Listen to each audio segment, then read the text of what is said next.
on a rooftop, totally decked out with every bit of jewelry, every outfit, all the fashion, the makeup, loaded on, the most look. You will recognize those filters, the kind of like sepia, the black and white. Oh, we had it.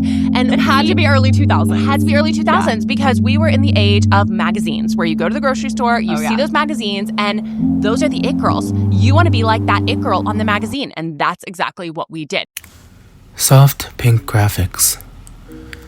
Bible verses in cursive font. Two blonde sisters smiling over coffee, talking about biblical womanhood. Like it's a lifestyle brand. Girl Defined Ministries looks like a Pinterest board came to life. The aesthetic screams self-care, sisterhood, gentle guidance.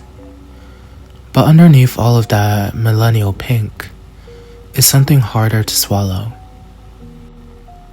A systematic blueprint for shrinking yourself. This isn't just about two women sharing their faith journey. This is conservatism rebranded as wellness content. Patriarchy packaged as girl talk. The presentation matters here. Because when someone hands you limitation wrapped in latte art and pastel watercolors, it goes down easier than fire and brimstone preaching ever could. Kristen and Bethany Beard built an empire telling young women how to be godly. Their platform spans books, conferences, a podcast, social media accounts with hundreds of thousands of followers. They're influencers in the truest sense, monetizing a very specific vision of femininity. The content itself, standard evangelical purity culture, talking points, modesty, submission to future husbands, career ambition as potential spiritual danger, sexual purity as prerequisite for worth, traditional gender roles as divine mandate. But here's what makes Girl Defined effective. The delivery system. They're not angry men shouting from pulpits. They're relatable young women sharing struggles over aesthetic Instagram posts. The harsh ideology gets filtered through friendship language, sisterly concern, that approachable millennial worth. Notice how the messages land differently when they come with soft lighting and encouraging smiles. Submit to your husband feels less authoritative when it's framed as relationship advice between friends. Don't pursue ambitious careers sounds gentler when positioned as protecting yourself from burnout and worldly stress. The cognitive dissonance is striking. They've built careers, successful, public, lucrative careers, telling other women not to prioritize careers. They use their voices, their platforms, their influence to tell women to be quiet and submissive. They've monetized female insecurity while claiming to free women from insecurity. Who does this content appeal to? Understanding that matters. Imagine being 19. The world feels overwhelming. Endless choices about career, relationships, identity, sexuality. Every decision feels massive, potentially life-threatening. Ambiguity creates anxiety. Then someone offers you a roadmap, clear rules, binary categories, godly versus worldly, pure versus corrupted, obedient versus rebellious, everything simplified into obvious right and wrong answers. that's relief. When decision fatigue is crushing you, having someone else provide the framework feels like safety, not freedom. Safety. There's a difference. The appeal runs deeper than just wanting clarity. For many followers, this connects to a desire to be good, specifically good enough to avoid shame. Purity culture's entire foundation rests on shame around sexuality, around female desire, around autonomy itself. Girl Defined doesn't create that shame, but they reinforce it while positioning themselves as the solution. The psychology is straightforward. Externalize your self-worth. Don't ask, what do I want? Ask, am I pleasing to God, to my future husband, to my faith community? Keep the evaluation outside yourself. Never develop the muscle of trusting your own judgment. This creates a feedback loop. Follow the rules. Feel temporary relief from anxiety. Experience natural human desires that contradict the rules. Feel shame. Suppress those desires. Receive community praise for compliance. Question the framework. Risk ostracization. The social reinforcement is constant. The Sister Act amplifies this. When limitation comes from other women, not from male authority figures, but from peers who position themselves as friends, it bypasses certain defenses. This isn't patriarchy imposed from above. This feels like sisterly wisdom, protective guidance, women helping women. Except, it's still patriarchy, just rebranded.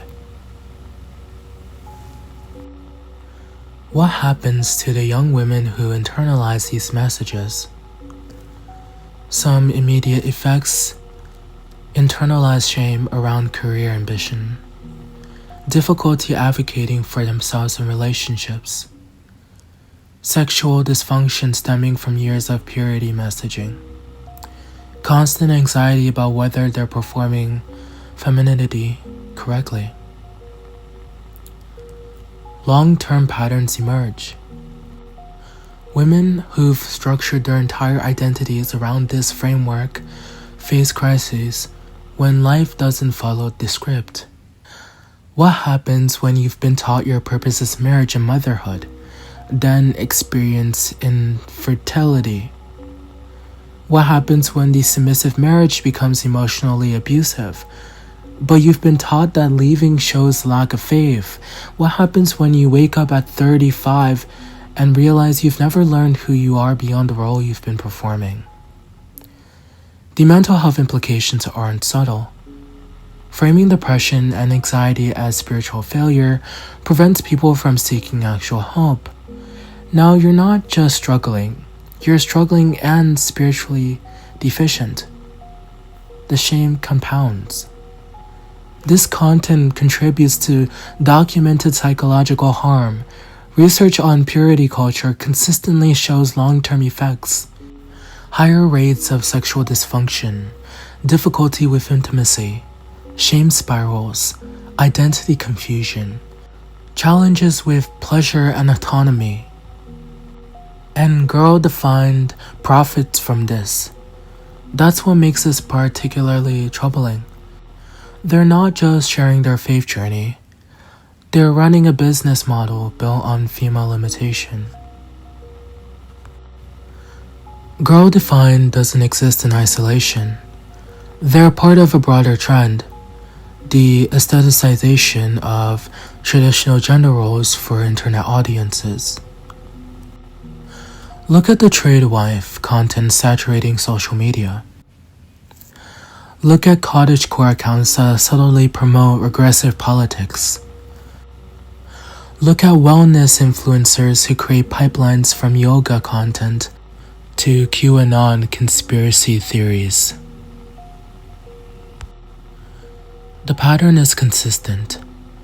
use contemporary visual language and platform mechanics to sell old ideologies, make the restrictive appealing through aesthetic presentation. This represents backlash against feminism, repackaged for Instagram. It weaponizes the very tools and language of empowerment, choice, authenticity, self-care, to promote limitations on women's choices and autonomy. Girl Defined specifically intersects with white evangelical nationalism. Their content reflects a very particular cultural bubble, yet it's presented as universal truth. Biblical womanhood isn't actually biblical. It's their cultural interpretation, shaped by specific historical contexts and political movements. Every generation claims divine mandate for its cultural preferences. What they call God's design would be unrecognizable to Christians from other cultures, other time periods. The universality is false. What keeps me thinking about Girl Defined is what happens next. What happens to the women who follow this path and wake up years later realizing they don't know themselves?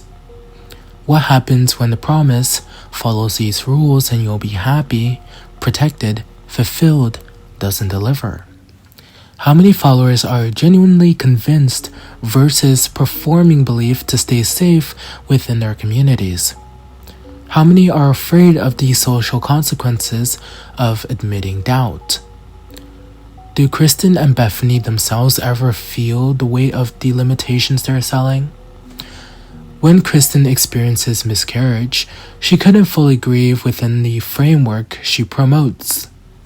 Grief becomes evidence of insufficient faith.